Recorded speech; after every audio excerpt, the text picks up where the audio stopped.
Omar bin Amran lived in Jelfa, Algeria. In 1998, while on his way to a vocational school, Omar disappeared under very mysterious circumstances, and that also in a period when Algeria was going through a difficult security situation. Following his disappearance, a search effort was launched. All of his relatives kept looking for him for years and also searched every potential place where he could be from the north to the south of the country. His family members even attended television shows to appeal to people who might have seen him, in hopes of getting new clues or leads. But it did not result in anything, and they eventually gave up, assuming he was dead and buried at some unknown location. The reason for believing that he was dead was the fact he disappeared in middle of a decade-long conflict between Algeria's government and Islamic militant groups. His family thought that he might have been among the 200,000 people that got killed in the conflict or 20,000 kidnapped during the unrest. Omar's mother died in 2013 while giving it her all to find her son, without ever knowing what really happened to him. Then finally, on May 12, 2024, the public prosecutor's office received a complaint against an anonymous person claiming that their brother, who was missing for past 30 years, is being held captive in their neighbor's house. Following this, the general prosecutor of the court of Idrissiyah in the province of Jelfa ordered the National Gendarmerie to open an in-depth investigation, and officers went to the house in question to investigate further. The anonymous source got his information from social media when the alleged neighbor's brother posted that his sibling is involved in kidnapping. He revealed such information because a dispute over inheritance. When the local police raided the home next day, they found a trapdoor, hidden by haystacks in some kind of sheep pen. When the trapdoor was opened, there they find Omar, still alive but now 45 years of age. He was just 17 when he went missing. As it turns out, the truth behind Omar's disappearance was always so much closer to the home, literally 200 meters away from his own family. Following the discovery of Omar, the neighbor, a 61-year-old man, was arrested for this heinous crime. He also faces charges for killing Omar's dog. Relatives of Omar claim that he poisoned the dog because he started smelling Omar's scent close by and could have eventually led the family to him. A video of Omar being discovered is also quite viral on the internet. The blurry video shows torchlights shining into a pit surrounded by hay as Omar looks up, seemingly shocked and dazed.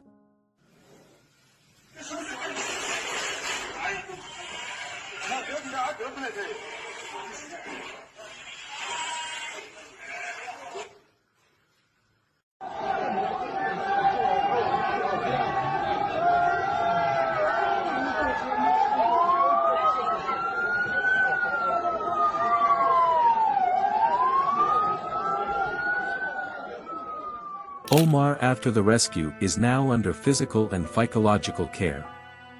The neighbor reportedly worked as a civil servant, and many people actually saw him over the years buy food for two people when he lived alone. Omar could always see his family outside a little window in the place where he was held captive. In 2013 he somehow got to know about his mother's passing looking out the window. He himself later states that the reason he could not ask for help was because he was under some kind of spell, though it may be his deteriorating psychological state. This case is now among the longest-running kidnapping cases in the world. Omar was promised health care by the Algerian Ministry of Justice and a vow to bring all the people responsible for his kidnapping to justice. This included 6 suspects being detained and 2 other places under judicial supervision. Around May of this year, that is 2024, police officers in Moldova were called to investigate a murder of a 74-year-old woman found dead in her own house by a relative. Forensic specialists were quickly called to the residence in Ustia, northwest Moldova. The specialists from Center for Technical, Criminal and Forensic Examinations determined the woman was physically attacked and died of several wounds that were inflicted on her by the culprit. Later that same day, an 18-year-old relative of the woman was quickly identified as a suspect and police went to his home to question him. The names of any person involved in this case has not been made public yet. When police arrived at his home, suspect was in a state of intoxication. Regardless, police started questioning him, but he gave very confusing answers and made inconsistent statements.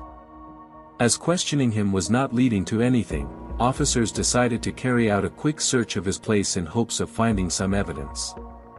It was during their search that they started hearing muffled screams and cries for help coming from somewhere under the house itself. They followed the noise and began to dig to unearth a 62-year-old man who was locked in a makeshift basement whose entrance was covered with dirt. Police footage at the scene shows whole process of digging and the man being rescued out of his captivity. He was conscious and well for the most part except for a wound on his neck.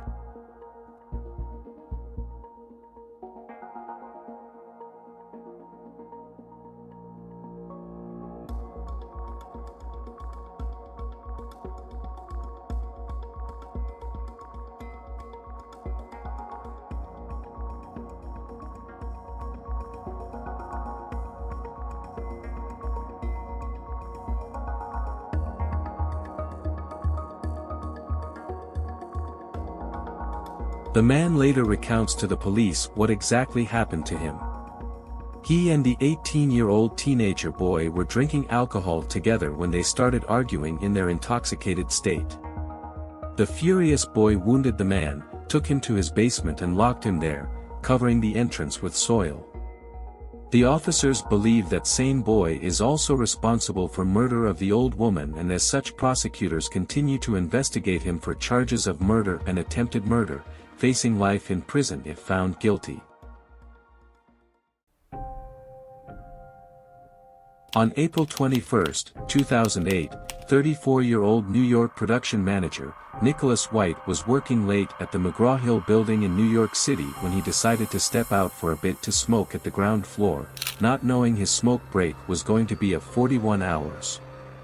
After a refreshing nicotine hit, he made his way back to his office on 39th floor. It was around 11 p.m. when the elevator stopped abruptly between floors. Nicholas pressed the emergency button, letting the alarm ring, but at that time of the night the building was deserted. He investigated his surroundings, but there was no emergency phone or even a mirror. With no cell phone he could not even contact outside world. He was trapped in the elevator like a bug which is trapped inside a box, fighting claustrophobia constantly. Time kept passing and no one came to help him. Soon Nicholas started to get desperate, so he tried to pry open the elevator doors with his hands.